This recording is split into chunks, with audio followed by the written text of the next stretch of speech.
Hello everybody, Chocolate Guy here, and welcome back to another video.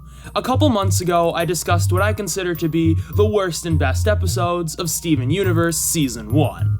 And in this video, I'll be discussing a lot of the other great and less than stellar episodes in the first season, before I move on to my Season 2 lists. I was originally going to do a whole Season 1 review, but I've decided to save my full thoughts on the entire season for a season ranking video, which I'll hopefully be releasing after I make my best and worst episodes lists for each season. If you want to know my very basic thoughts on the first season though, you should check out my best and worst episodes lists for this season before watching this video. Alright, with all that out of the way, let's dive right in, starting with my... I know there are a lot of criticisms you can level against this episode. The story is pretty basic and not that interesting, and the animation and art design is really rough here. And I know it's really rough in early Steven Universe in general, but it's especially bad in this episode. Even without that though, this episode is just kind of an underwhelming watch, and really doesn't have much character or world building in it at all, which you would hope an early episode like this would, especially when some of the others around it at the very least do that much. And the Spire is a location that isn't particularly interesting, and because it gets destroyed at the end of the episode, we never really get to see it again. But with all these negatives, what brings this episode up quite a bit, to the point where I like it more than the other episodes I'll be talking about in the Dishonorable Mention segment, is that the episode can be pretty funny, and that goes a long way to make the story not as boring. Also, I think the atmosphere and the music in this one is pretty phenomenal. While the Spire isn't a particularly interesting place, this great atmosphere does make parts of it more cool to see. It also makes moments in the episode, specifically the ending where Steven is tested to try to hold the Spire together in a different way, feel very big and cool. Even if, as a story on its own, this moment doesn't fully land. And while I don't love this story and execution, the idea of them slowly climbing this tower and it feeling like the tension raises as they get closer to the top, culminating in that ending, does help give this episode some merit. There are just some cool things here that keeps this episode from being anywhere near bad. I stand by the little I've already said on this episode. It's completely middle of the road and tells a really simple story with not much going for it, but not a ton going against it either. Also, this episode probably isn't even canon at this point, so there's that, I guess. That doesn't really contribute into my overall thoughts, it's just an interesting little tidbit. But there are some funny moments to this one that makes the episode slightly more fun and memorable overall when compared to something like Secret Team, which is why it just missed the list. I also stand by what I've already said on this episode as well. I think it does a good job introducing Onion and showing off his circumstances in life, and there are some good moments between him and Steven, but the story is so lame, and not very interesting even with that said. So once again, the episode ends up being middle of the road, but not middle of the road enough, I guess, to land on the worst list proper. Alright, with all that said, let's move on to my... Hi, Greg. What the heck is going on out here? While the first episode of Steven Universe is good, Laser Light Cannon is the first episode that really shows off the potential of what the show can accomplish, and is great. The atmosphere is on point, and the episode is really funny, but I think the reason this episode shines the way it does is because it creates a setting of what feels like the end of the world, making this plot really engaging, and the story of the episode itself is just a backdrop to explore Greg's character and his relationship with his son. Greg's a great character all around, but this is such a good introduction to him. He's so interesting here, because watching it for the first time, you'd think Greg is gonna be some kind of deadbeat, but in actuality, he's a good guy, and he's not a bad father at all. Steven thinks the world of him, and he's incredibly kind and compassionate. His biggest crime is just being a teeny bit of a mess and kind of distant, but all of that comes to be pretty understandable. He doesn't know how to raise a part gem, and just doesn't want to get involved with any gem stuff because all of that is kind of beyond him. That's why he's very disconnected from the rest of Steven's life, and is kind of a mess because he's separated from his son a lot of the time. Some of this is implied and not outwardly said, but the relationship explored in this episode is still really interesting overall. Top that all off with some more world building on how Steven came to be, and our first look at Rose, and a great final scene, and you have just an amazing episode early on. This episode is a great introduction to Connie, and to Steven's new power. Connie and Steven's relationship is one of the best in the show because of how good friends they are and how deep their bond grows to be throughout the series. But even here, they're really awesome together. And that partially comes down to the episode's concept of having them stuck in a seemingly indestructible bubble Steven made and them trying to get out somehow. It leads to a lot of interesting moments involving them learning more about each other, including that really sweet one deep in the ocean, where they truly become friends. There are also some really funny, intense moments throughout as the episode uses this concept to full effect to create a great overall package. Awesome introduction to Fusion. The entire episode is just Pearl and Amethyst and Steven on a fun random mission where we really get to see the differences between Pearl and Amethyst on full display, while using the entire thing to slowly build up to the fact that they're gonna fuse, especially through that wonderful song being one of the show's earliest. So when the fusion does happen, after the episode tries to fake you out into thinking it wouldn't, it's just such a cool moment.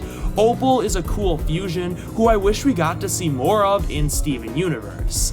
Once again, this is just a lot of fun setup to a great payoff, and while there are other episodes that I think are just more ambitious overall, and I like more for that reason, I can't deny how great this one is. Very close to making my best list. At the very least, this is definitely the strongest townie-centered episode of the season, and maybe even the whole series. It is really that good. Part of Lars' struggle can actually be really relatable, depending on where you are in life. I'd be lying if I said some moments didn't hit kinda close to home, even if Lars can still be pretty unlikable. The relatability factor and just how down-to-earth most of this episode is makes the story actually really compelling, especially with Steven's involvement. I love the scenes between the cool kids and Steven and Lars. It's just super interesting to see their dynamic play out, and the social anxiety-ridden Lars contrasted with the upbeat, carefree, and much younger Steven when they're around these cool kids. There's some really cool down-to-earth moments between all of them, and the turns this story takes with the Moss in the second half is really cool to see, because not only does it lead to a great moment where Steven calls out Lars for his bullshit, and we get a fun climax of them working together, but we get that beautiful ending with the moss blossoming into petals and Lars learning to appreciate Steven, and the two of them coming to an understanding. Just a great episode that really exemplifies what it feels like to be young and struggle to be your true self while still trying to fit in, and learning to see the beauty in everything, and just coming to understand someone who's very different from you. The reason it didn't make the list proper though is because I just think episodes I chose to be on the best list go further with more interesting ideas. But as I said, this one was very close to making the list. I told you the other Lion episodes are great. This episode is literally just dumping a bunch of lore onto you and our main characters while they're on their way to the movies. While not a ton of it is explained here, it nicely sets up more mystery and for all of it to be explored in future episodes. While this episode could just be weird and random for the sake of it because of this, it's pretty fun seeing Steven and Connie deal with all this new information and an actual threat later in the episode and growing closer as friends. And there's a lot of cool twists and turns as well. So it's just a really fun episode overall. Another episode that was very close to making the list. This episode has such a cool concept that really gets you to start and question who and what the gems are. We really get to see the mystery around the talking mirror slowly build throughout the episode, and through some pretty funny scenes that turn more serious in the back end. It's very engaging and just a really fun episode for both those reasons. But what makes it truly great is that ending reveal of Lapis. It ends the episode on such a good note and a stellar cliffhanger. I will say, the reason that this episode didn't make the list proper was because it is a lot of setup to a much better episode, which is fine. I think that's totally great, and the episode does still stand on its own, but I think there were more episodes this season that stood a bit stronger on their own. But I still had to give this one a mention here because it is really fantastic. Definitely an episode I could see some people disagreeing with me on, and I'll be honest and say that this one barely made it on here, but I think this is a really good episode that strengthens the relationship between Pearl and Steven. And through their slowly escalating antics, we really get a good look into Pearl's view of her time on Earth and how much she misses space, and masks this whole mission behind showing Steven space when really she's doing it more for herself. There are also other really cool details, like once again seeing that Pearl still doesn't fully grasp what Steven is, and some really funny moments in the first half. But the episode's biggest strength is just how the entire thing develops its characters and builds to a really sweet ending, where you really see how much Steven and Pearl care for each other. Definitely not as strong as something like Rose's Scabbard, but it's not trying to be, and on its own, it's really good.